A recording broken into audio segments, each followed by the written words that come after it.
শেখ হাসিনার বিরুদ্ধে মানবতা বিরোধী অপরাধের মামলার রায়ের পর অনেকটা নির্ভর ট্রাইব্যুনালের প্রসিকিউশন।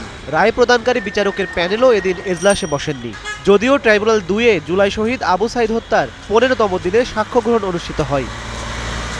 মঙ্গলবার সাংবাদিকদের প্রশ্নের জবাবে prosecutor Gazi M H Tamim বলেন, রায়ের সত্যায়িত অনুলিপি হাতে পাওয়ার পরই জেলা ম্যাজিস্ট্রেট ও চৌধুরী আবদুল্লাল মামুনের কাছে পাঠানো হবে।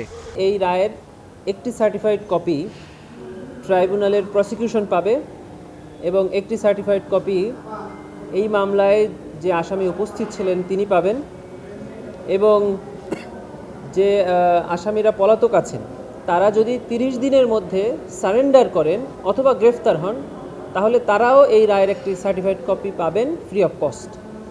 আরেকটি কথা ট্রাইব্যুনাল বলে দিয়েছেন, সেটা হলো যে এই রায়ের আরেকটি কপি ডিস্ট্রিক্ট ম্যাজিস্ট্রেটের কাছে, মানে ঢাকার জেলা প্রশাসক যিনি as well as district magistrate, ওনার কাছে ফর কমপ্লায়েন্সের জন্য যাবে, এটার কার্যকারিতার জন্য।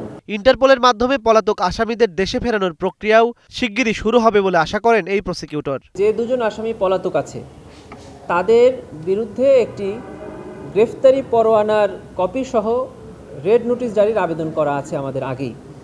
সেটাকে এখন মডিফাই করে গ্রেফতারি পরোয়ানার বদলে একটা কনভিকশন ওয়ারেন্ট, এই কনভিকশন ওয়ারেন্ট বা সাজার পরোয়ানা মূলে আমরা তার বিরুদ্ধে আরেকটি ইন্টারপোলে নোটিশ জারির জন্য আবেদন করব থ্রু ফরেন মিনিস্ট্রি। শেখ হাসিনার মামলার রায়ে দল হিসেবে আওয়ামী লীগ ও তার অঙ্গ সংগঠন নিয়ে পর্যবেক্ষণ দলের বিচারের ক্ষেত্রে সহায়ক হবে বলেও আশা করেন তিনি। তবে কোন প্রক্রিয়ায় শেখ হাসিনা ও আসাদুজ্জামান খানের বাজেয়াপ্ত করা সম্পদ শহীদ ও আহতদের পরিবারকে দেয়া হবে তা নির্ধারণ করবে সরকার। ট্রাইব্যুনালের সকল রায় গভর্নমেন্ট এক্সিকিউট করবে। এখন এই রায়ের কপি যখন ডিস্ট্রিক্ট ম্যাজিস্ট্রেটের কাছে যাবেন, ওনারা সিদ্ধান্ত নেবেন যে এর কোন অংশ ওনারা কিভাবে কার্যকর করবেন। ইমন মাহমুদ, স্টার নিউজ, ঢাকা।